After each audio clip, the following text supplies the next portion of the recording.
Hello, my name is Brendan Lava and I teach philosophy at the University of Hertfordshire. So first I'd like to thank the conveners of the conference and particularly the organisers who always do uh, thankless and difficult work to get these things to happen. Um, Delighted to be invited. Um, a little mystified by the question. Remember, the question for the conference is what sort of mathematics should be taught in the age of AI?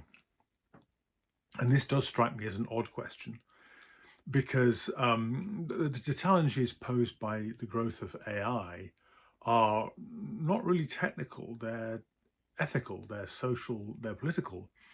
And the way to deal with these is not by doing more mathematics, it's by political action. So I'm going to expound on that a bit. Here is the promise of my abstract.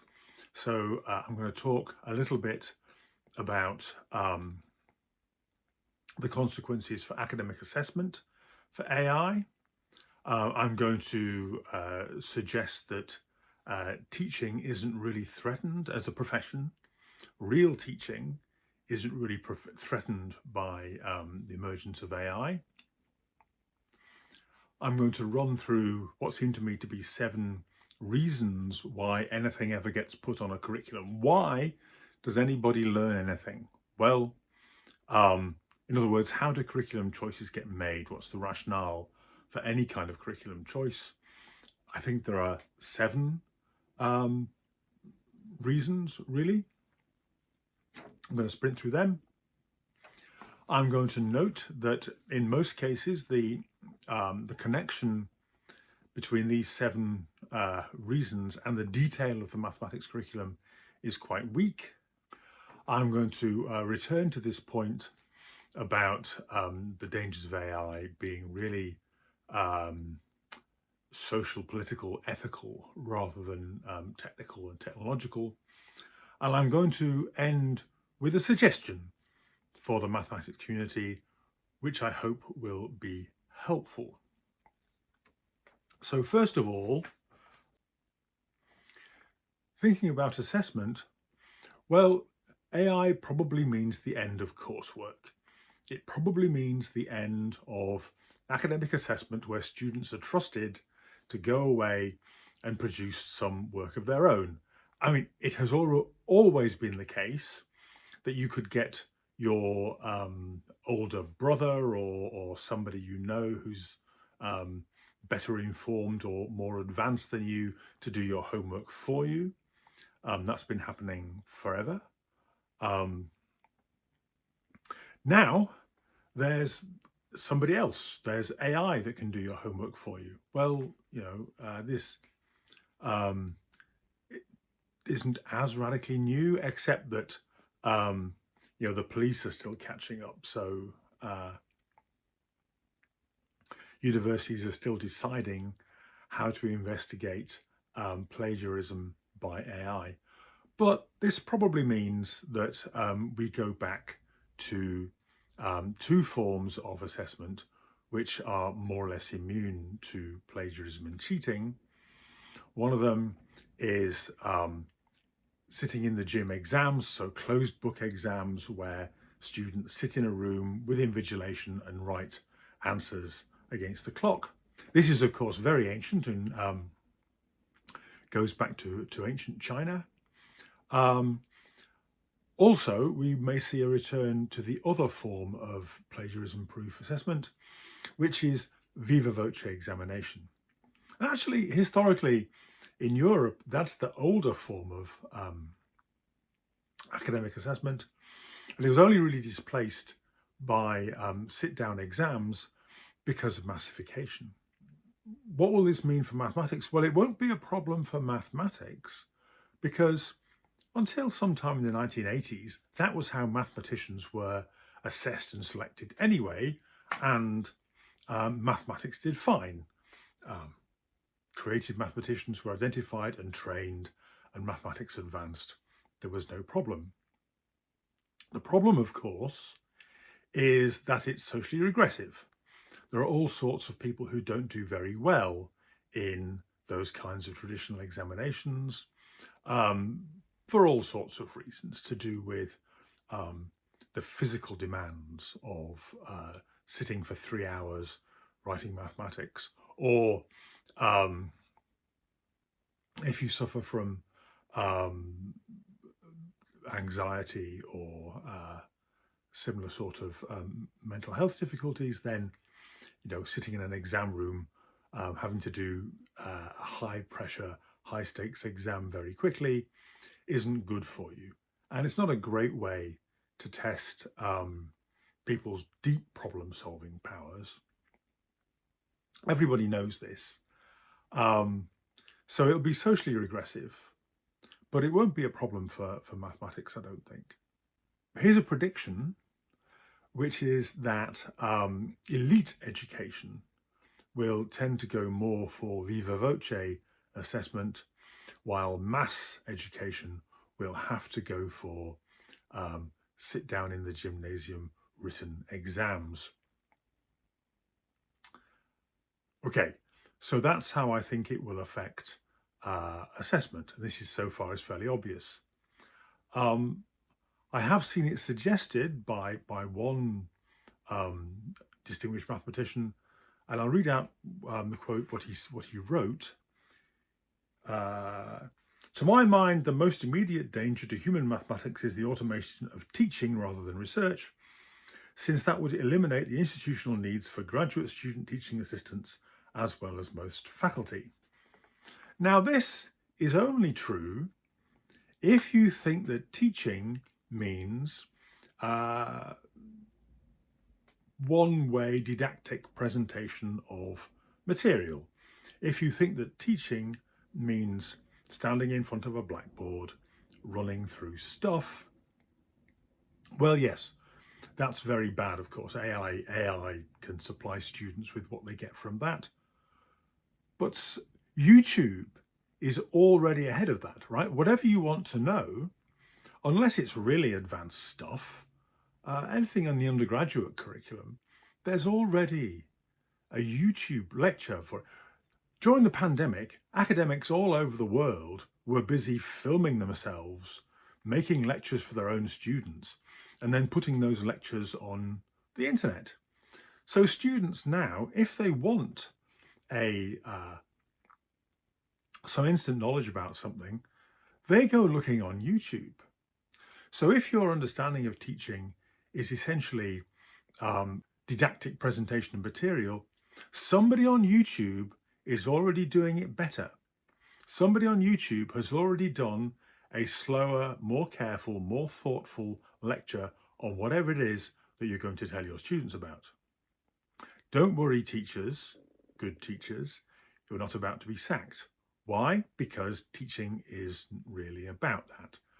The important part of teaching is the coaching.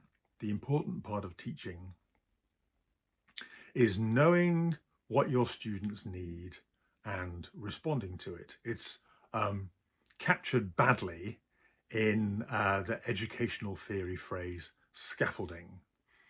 It's captured badly because the scaffolding that is erected around a building is a kind of crude structure that isn't responsive to what the builders are trying to do. Think about helping a small child to learn to walk, right? So while you're supporting your toddler to learn to walk, you have to decide exactly how much support to give.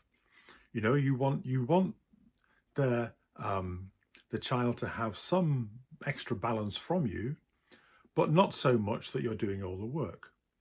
And crucially, you need to know how robust your child is.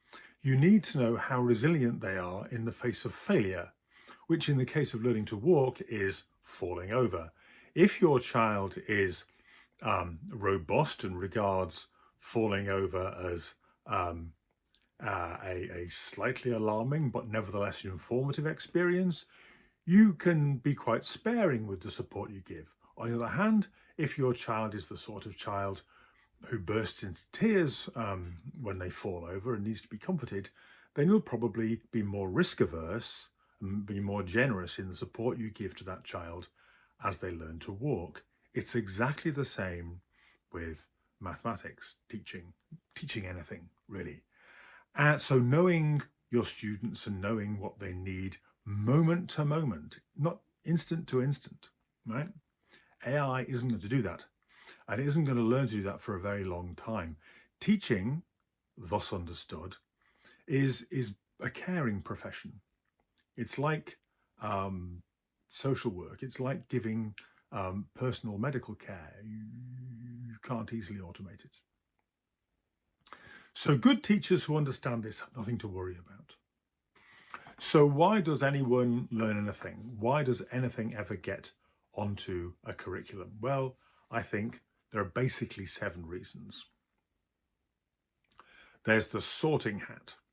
So you use some piece of curriculum material as a criterion. So in ancient China, knowledge of Confucian classics was used as a criterion for entry into the civil service.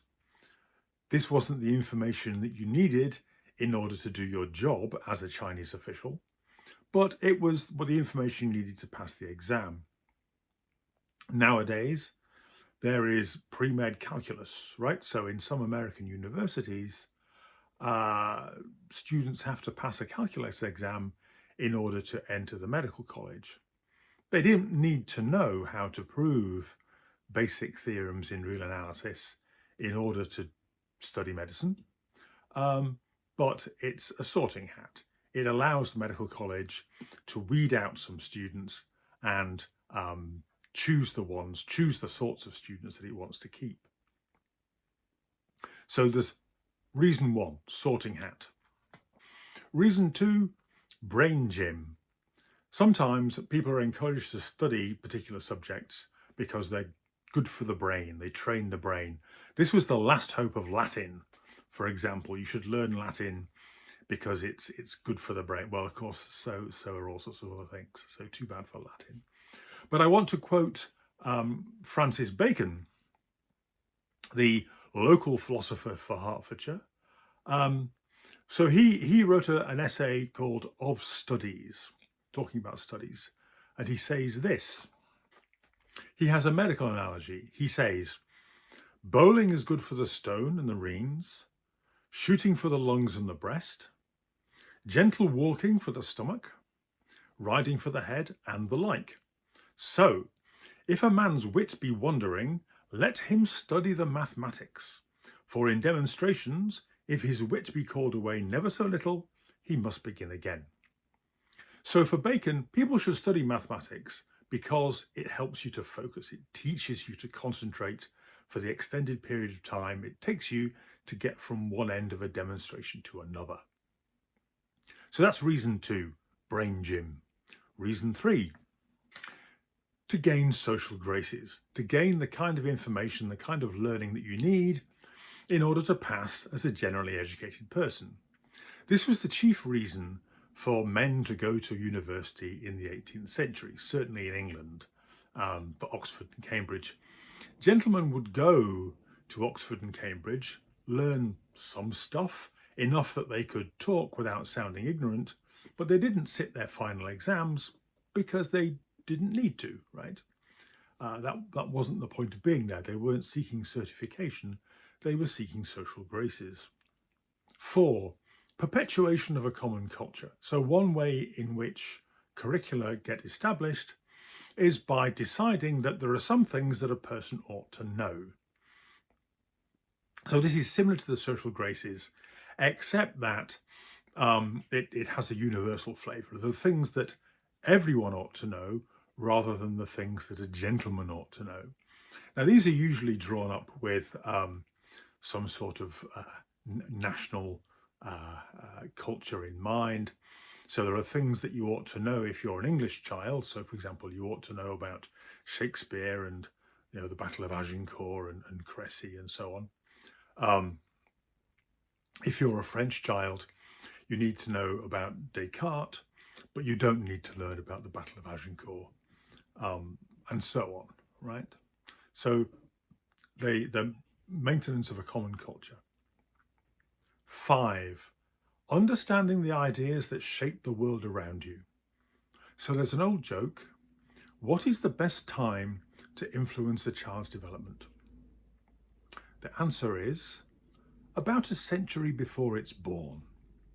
Why?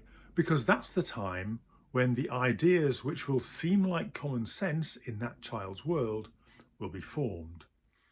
For example, if you look at the debates about sex and gender and sexuality, which are ripping through Western society now, something that's interesting and also rather obvious once you see it is the significance of romanticism in this. The idea that there is a real you, that you have a deep, authentic self, which may not necessarily be your social self or the person that you've been trained to be, the person that you've been socialized as. The real you might be somebody else entirely. This is a romantic idea in the technical sense that it comes in with romanticism, a system of ideas, and you can see it at work in these debates that are happening now. So one reason for education, one reason for things being on the curriculum, is you want students to understand the ideas that shape the world that they're in. This, by the way, is one good reason for doing calculus, because amongst the ideas that have powerfully shaped the political and moral imagination of our times is the idea of optimization, the idea that good things can be maximized and bad things can be minimized. Really gets a grip in the 19th century. Why? Well, because it's in the 19th century that the good news about calculus percolates through to the moralizing and political classes. Item 6, the needs of industry or government or the military. Well, these are, of course, always going to be items on the curricula of state-funded elite colleges, but it's not my business to predict what they ought to be. It's interesting that even politicians who are persuaded that it's more or less impossible to predict human affairs and that the best thing we can do is leave things to the operation of the market, nevertheless commit to the idea that universities ought to know what skills the world will need in 5 or 10 years and start teaching them now. And finally, there is personal thirst for knowledge, about which I say nothing because it's too pure and I do not wish to sully it. The thing I want to say about these various motivations for putting material onto a curriculum is that for the most part they have very little connection with the content of the curriculum. There may be a few things like Shakespeare or the Battle of Agincourt which sort of force their way in, but even then there's no natural answer to the question of exactly how much Shakespeare a well-brought-up British child ought to know. Just some. Just as there's no natural answer to the question of exactly how much trigonometry a person ought to know by the age of 15. So really, returning to my observation at the start of this talk, the challenges posed by AI are social, political, and moral. They lie in things like the use of facial recognition software. They lie in things like the biases that are built into the training data on which AI systems are taught. Just to dramatize this, imagine putting a nonsense string of letters into a system that produces images. Well, somebody did that, and here is the image that it produces. This, I think, tells you quite a lot about the data on which the system was trained and the people who were doing the training. This is a harmless, anodyne example, but of course, if the system is to identify likely criminals or to help border authorities decide who should be stopped at the border, whose baggage should be searched, and so on and so forth, there are already racial and other injustices being built into these systems now. So we ought to understand that the training that needs to be done is in how that works. There needs to be social, political, and ethical training for mathematicians to help them understand why any of this matters. Because of course, mathematicians will be interested in how the systems work and will probably be interested in how they produce biases. The tricky bit is getting the mathematicians interested in why the biases matter and why it might be worthwhile doing something about this. So finally, I have a piece of advice for the mathematics profession, and it's this. Doctors and lawyers are already ahead of you. Medical and legal education has for a long time, and with considerable resource, been thinking about developing ways to improve the ethics training in medical and legal education. Why? Well, because for two reasons. One is that moral failures by doctors and lawyers are consequential. They have bad consequences for patients and clients, but also they're measurable in the form of malpractice suits. When a doctor or a lawyer does something unethical, it gets recorded, right? Because there's a malpractice suit. And so they have a sense of the size of their problem. And they also, because they are medicine and law rather than, say, social work, they have resources to throw at the problem. And they have thrown some resource at the problem. And it's not very difficult once you go looking to find the resources that they developed. So my advice for the mathematics community is not to spend time fretting about the curriculum that needs to be devised to help mathematicians navigate the world of AI. My advice is to think about ethics training for mathematicians.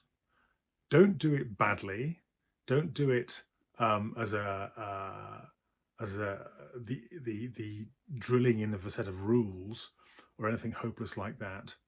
Look at the way in which doctors and lawyers have been trained to think about ethics as part of their professionalism. Professionalism, a lawyer once told me, means being responsible for somebody else. Once you understand that ethics is part of your professionalism, and by the way, the resistance to ethics training amongst law students and medical students is the same as for mathematicians. First of all, they're not interested. Second, they're insulted by the suggestion that they might need it. And third, these are professions with deep reservoirs of collective professional arrogance. And so you can't just hector them. You can't just tell them, you need to be more ethical. You have to show them, and you have to connect thinking about ethics with the things that they do care about and the things that they already have pride invested in. As I say, doctors and lawyers are ahead of you in this. So rather than reinventing the ethical wheel, go and look what they've done.